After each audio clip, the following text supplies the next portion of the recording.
আজকে আপনার সামনে নতুন আরেকটা রেসিপির ব্লগ লইয়া আজকে আমি আপনারা দেখাইমু কিভাবে গরু উপাদানে রুষ্ট লাহান মশলা করিয়া মুরগির মাংসের সাথে খাওয়া যায়।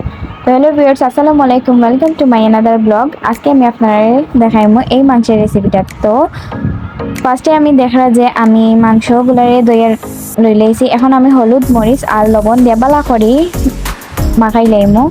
মাখাইয়া কিছুক্ষণ রাখিয়া আবার কিছুক্ষণ পরে আমি লেবুর রস চিপিয়া উপরে দিলাইছিলাম, এটা স্কিপ পড়ে গেছে আমার। তো এখানে আলাদা একটা প্যান আমি তেল গরম করে দিয়েছিলাম। তেল গরম করিয়া এখন লো হিটে আমি মাংস গুন্তরে হালকা ফ্রাই করে লেমো। আবার লো হিট রাখতে হইব চুলার। আমি হালকা ভাজা ভাজা করবো এত লাগি।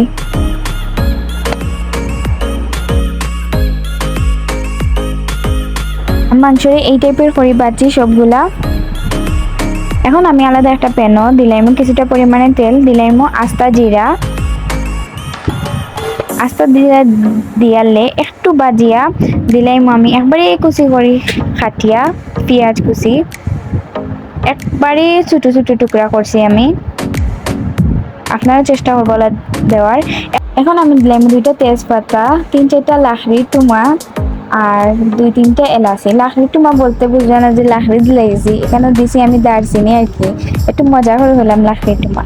তো এগুলো হালকা ভাজা ভাজা করিয়া দিলাম আদা আর রসুন বাটা। এগুলো হালকা ভাজা ভাজা করিয়া এখন দিলাম 1 চামচ হলুদ, 1 চামচ মরিচ, 1 চামচ ধনিয়ার গুঁড়া আর স্বাদ মতো লবণ দিয়া পানি দিলাম।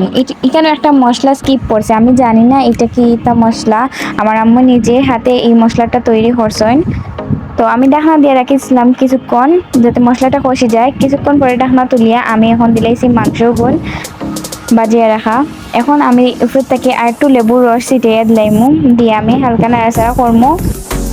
এখন আমি এটার মাঝে দিলাইমু আমি আলাদা একটা কাপও 1 কাপ পানির মাঝে আমি 3-4 চামচ দুধ লইয়া গুলিয়া রাখছিলাম আগে। এখন আমি এই দুধগুলা উপরে থেকে দিলাইমু 4-5টা কাঁচামরিচ। এটা অপশনাল, আপনারা চাইলে স্কিপও করতে পারেন, বাট আমি দেই, আমার ভালো লাগে। তো কিছুক্ষণ ওরা উতরাইয়া আইলে দিলাম 5 ফোড়নের গুঁড়া উপরে থেকে দিয়ে আমি ঢাকনা দিয়ে ডাকে রাখি দেবো। কিছুক্ষণ পরে আবার ঢাকনা তুলি আমি হালকা নাড়াচাড়া করবো। ব্যাস একটু উতরাইয়া আইলে আমি নামাই নেবো। তো দেখুন কি সুন্দর তৈরি হয়ে গেছে আমার রোস্ট লাহান মশলা দিয়ে মুরগির মাংস। আমি কিন্তু বিনা টক দই ব্যবহার করিয়া আমি এই রেসিপিটা তৈরি করছি, একবার ট্রাই করে দেখবা। তো আমার ভিডিওটা ভালো লাগলে প্লিজ শেয়ার করে দিবা। আজকে এই পর্যন্তই, সামনে আরেকটা নতুন রেসিপির ব্লগ লইয়া আইমো। আসসালামু আলাইকুম।